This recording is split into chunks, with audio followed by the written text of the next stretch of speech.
에레미야가 14절입니다. 에레미야가 14절. 1장 14절. 내 죄악의 멍에를 그 손으로 묶고 얽어낸 목에 올리사 얽어내 내 목에 올리사 힘을 피곤케 하셨으며 내가 당할 수 있는 자의 손에 주께서 나를 붙이셨도다. 내가 당할 수 있는 손에 주께서 붙이셨도다.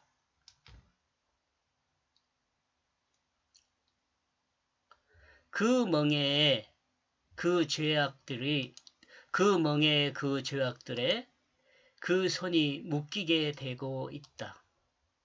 그 멍에에 그 죄악들의 그 죄악들이 이렇게 가야 할 것 같은데 그 멍에의 그 죄악들이 그 멍에의 그 죄악들에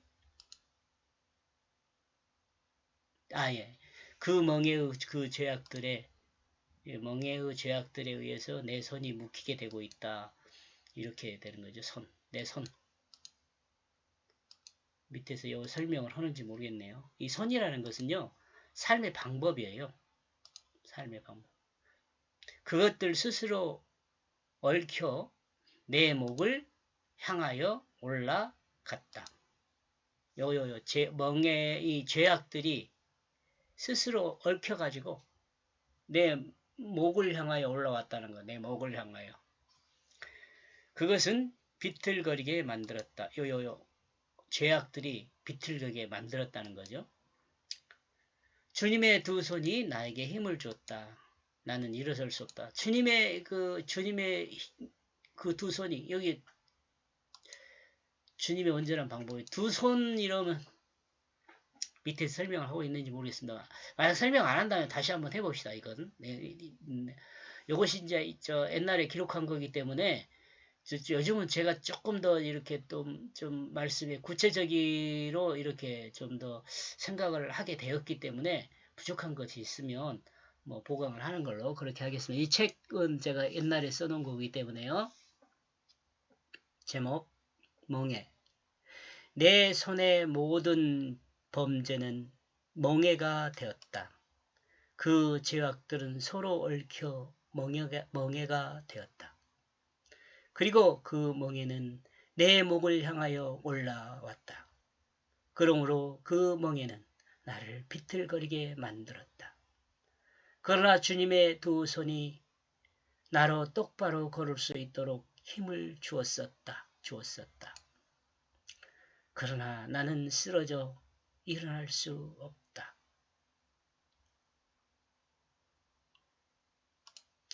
이제 설명요. 내 마음에 옳은 대로 살다가 삶의 방식은 모두 죄가 되어 자신에게 멍해가 됩니다. 내 마음에 옳은 대로 살아가는 삶의 방식은 모두 죄가 되어 자신에게 멍해가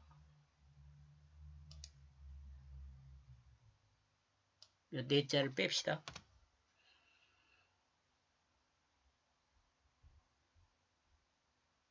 사실 이와 같은 내용은 삶의 연륜이 없이는 알기 힘든 내용이라고 저는 생각합니다. 삶이 자신의 뒤를 돌아보는 연륜이 있어야지 좀 이런 내용을 알 수 있는 거라 이 말이죠. 경험하지 못한 내용을 알지 못하고 자신의 뜻만 고집하면 고스란히 그 실수가 자신에게 멍해로 지워집니다. 그러죠? 연륜이 있으면 이걸 알죠. 죄를 덮으려고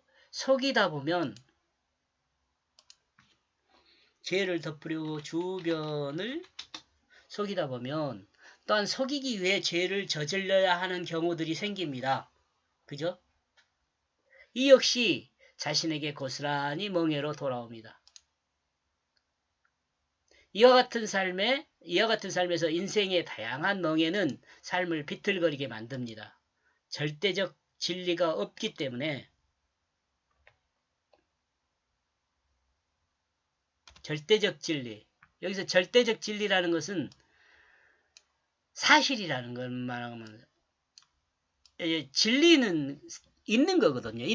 여러분 진리가 뭐 어려운 내용이 아니고 있는 거예요. 우리가 진리를 발견했다 그러면 있는 것을 발견한 것이 영원히 있는 거. 그냥 있는 것이 아니라 영원히. 이 절대적 진리라는 것은 영원히 있는 거예요. 영원히 있는 거. 이것이 절대적 진리예요.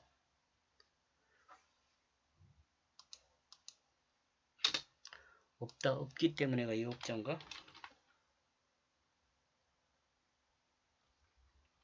요즘은 글씨가 이렇게 변했나 봐요. 글자가? 요거 이 표준어인가요? 잘 모르겠네. 없기 때문에 인생의 목표와 방향이 없는 것입니다. 왜냐하면 나와 여러분이 인생을 살아가는 것, 그 목표점요, 목적지, 목표, 뭐 이런 것은요, 있는 것을 향하여 가는 거잖아요. 우리가 사는 것은요, 있는 것을 찾아가는 거예요. 사실은. 학문도 그렇거든요. 있는 것을 찾는 것이 학문이에요. 사실을 찾는 것이 학문이고요. 근데 이걸 찾아 이렇게 가는데, 그 모든 과정의 결과가 없는 것이고, 또한 사실이 아닌 것이 되면, 목표나 방향이 없는 거죠. 없는 거잖아요. 사실이 아니 돼버리는 거죠.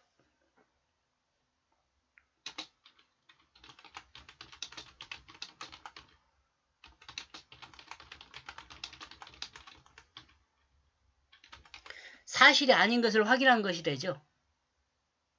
그러면 헛것이죠. 인생이 헛것이죠.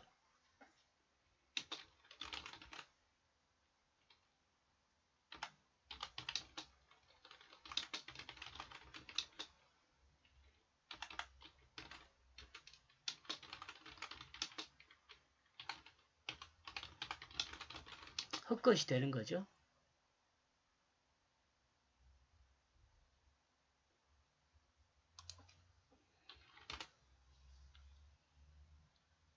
이럴 때마다 주님은 우리의 손을 잡아 일으키시지만 눈과 귀가 멀어버린 죽은 영혼은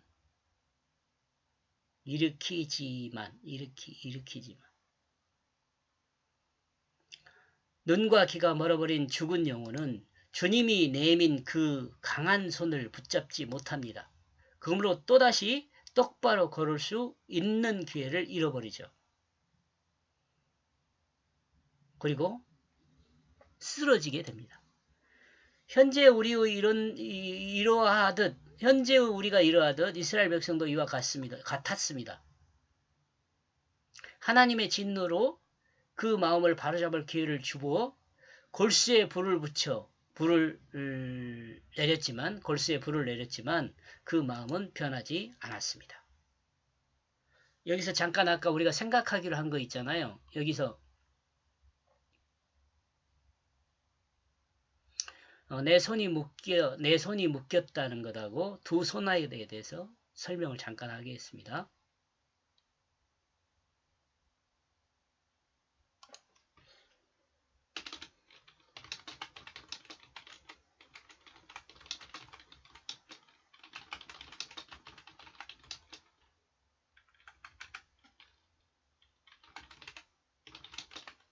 자신의 삶의 방법이 아까 뭐에 묶였다 그랬어요? 여기요.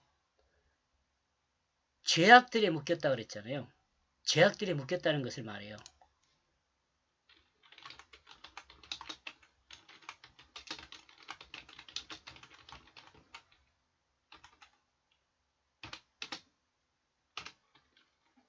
그리고 주님의 두 손이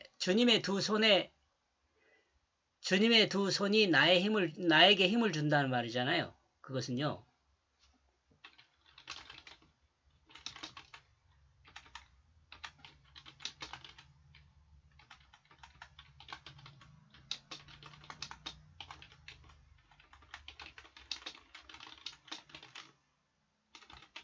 주님의 두 손이 나에게 힘을 준다는 말씀은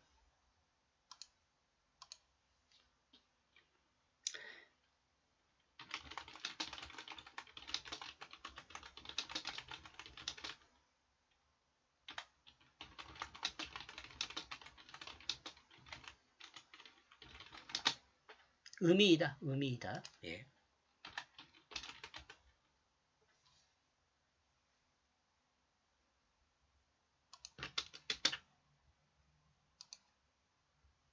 자신의 그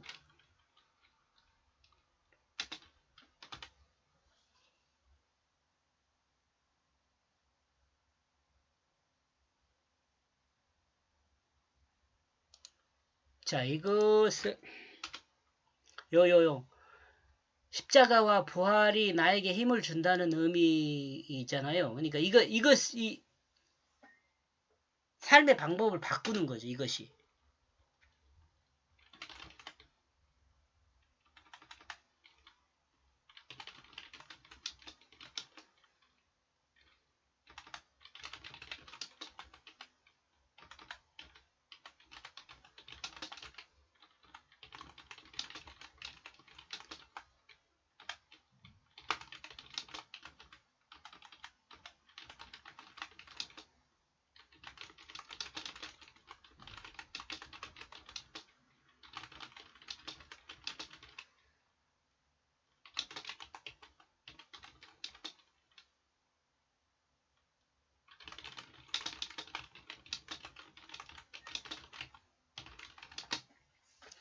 여기서 여러분 아니 그럼 지금 이거 구약이잖아요. 이게 구약. 에레미야 애가니까 구약이잖아요. 근데 구약에서 무슨 십자가와 부활이 있냐 이렇게 생각할 수 있잖아요. 여러분이 그러죠?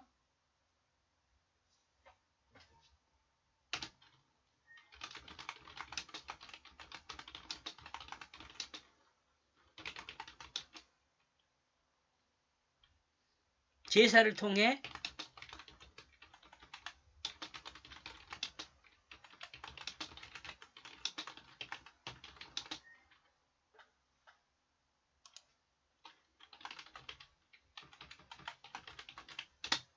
성전 제사를 통해 성전 제사를 통해 동일한 의미를 전합니다. 그리고 부활은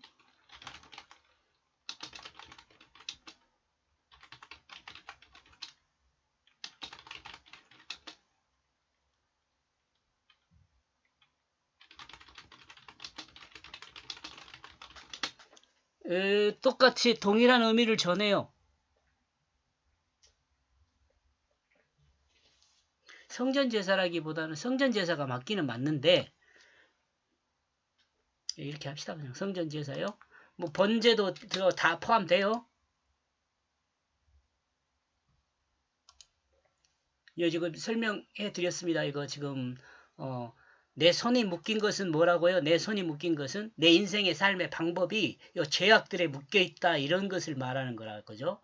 그리고 주님의 두 손이라 그러니 뭐 이라 그러잖아요. 한 손이 아니고 두 손이야. 나에게 힘을 주었다 그러니 이 주님의 두 손이 나에게 힘을 주었다 할 때 구약에서는 요거요. 구약에서는 성전 제사를 통해 동일한 의미를 전하고 있고 또 그리고 부활은 율법을 행함으로 동일한 의미를 전했었어요. 했고 그럽시다. 전했다. 그리고 전했다.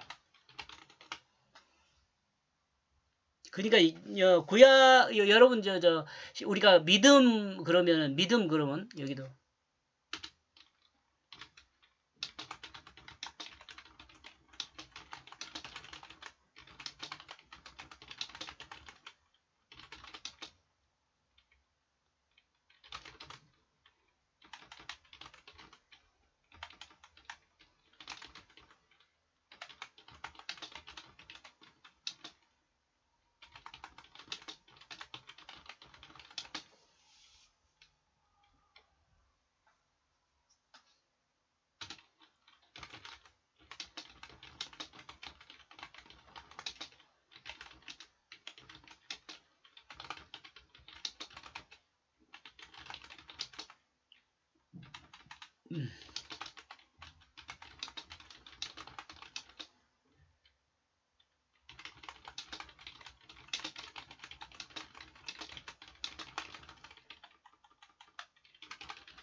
자, 여기 앞에 부분은 조금 그렇게 요것을 알아야지 결국을 알죠.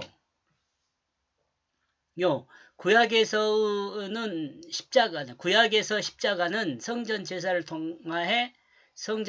통해 동일한 의미를 전했어요. 그리고 부활은 율법을 행함으로 동일한 의미를 전했어요. 이 시대에 지금 나와 여러분이 살고 있는 이 시대의 그 믿음은 예수 그리스도와 십자가와 부활을 믿는 거예요.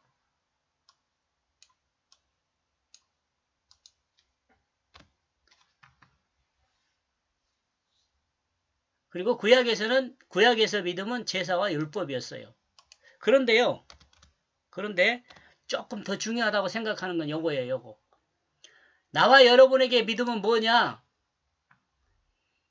자신의 자기중심이 십자가에 죽은 것과 그 십자가라고 합시다. 그 십자가에 죽은 것과 예수 생명으로 부활한 것을 믿는 것이에요.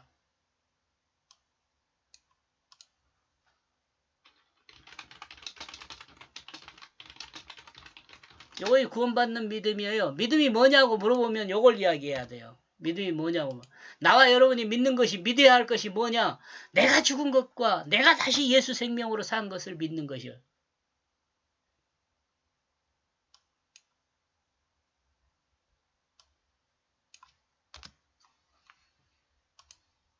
알겠죠? 여기까지 보겠습니다.